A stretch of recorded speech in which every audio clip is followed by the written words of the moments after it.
ನಮಸ್ಕಾರ ಸ್ನೇಹಿತರೆ. ಮಳವಳ್ಳಿಯಿಂದ ಒಂದು 12 ಕಿಲೋಮೀಟ್ರು ಮಳವಳ್ಳಿ ಟು ಬನ್ನೂರು ಹೈವೇಯಿಂದ ಒಂದು 5 ಕಿಲೋಮೀಟ್ರ್ ಒಳಗಡೆ 2 RTC, 2.5 ಎಕರೆ ಒಂದು, 3.5 ಎಕರೆ ಒಂದು, ಈ ಥರ ತೆಂಗು ಒಂದಷ್ಟು ಹಾಕಿದರೆ ಎಲ್ಲ ಹೋಗ್ಬಿಟ್ಟೈತೆ. ಮೇಂಟೆನೆನ್ಸ್ ಮಾಡ್ತಿಲ್ಲ. ಇದೆಲ್ಲ ವಾಟರ್ ಸೋರ್ಸ್ ಚೆನ್ನಾಗಿದೆ ನೋಡಿ. ಅಲ್ಲಿ ಕಾಣಿಸ್ತಿಲ್ಲ ಗುಡ್ಡವರೆಗೂ.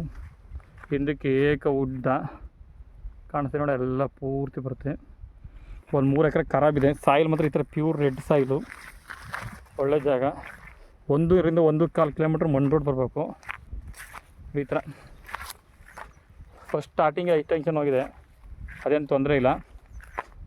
ಖರಾಬಲ್ಲಿ ನೋಡಿ, ಈ ಜಾಗ ಪೂರ್ತಿ ಅದು ತೆಂಗಿದಿಲ್ಲ. ಅಲ್ಲಿವರೆಗೂ ಟೀಕ್ ಮದುವೆ ಬರ್ತಲ್ಲ, ಅಲ್ಲಿವರೆಗೂ ಈ ಥರ ತೆಂಗು ಎಷ್ಟಿದೆ ಗೊತ್ತಿಲ್ಲ, ಕೌಂಟ್ ಮಾಡಿಲ್ಲ. ಜಾಗ ಮಾತ್ರ ಫಸ್ಟ್ ಕ್ಲಾಸ್ ಆಗೈತೆ. ಸಾಯಿಲ್ ಬಂದು ರೆಡ್ ಸಾಯಿಲು, 100-125-150 ಕಿಲೋ ವಾಟರ್ ಬರುತ್ತೆ. ಇಲ್ಲೆಲ್ಲ ಎನಿ ಟೈಮ್ ನೀರು ಹರಿತಾ ಇರುತ್ತೆ.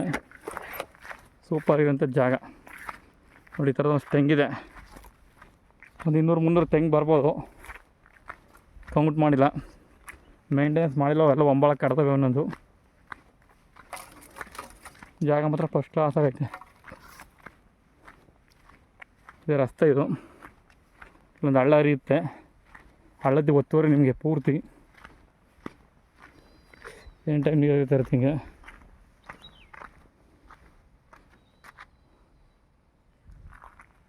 6 ಎಕರೆ RTC, ಒಂದು 3 ಎಕರೆ ಖರಾಬ್.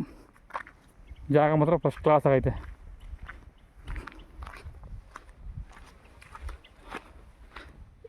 ಎಕರೆ 50 ಲಕ್ಷ ಹೇಳ್ತಾರೆ. ಕೂತ್ಕೊಂಡ್ರೆ ಸ್ವಲ್ಪ ನೆಗೋಷಿಯಬಲ್ ಆಗುತ್ತೆ.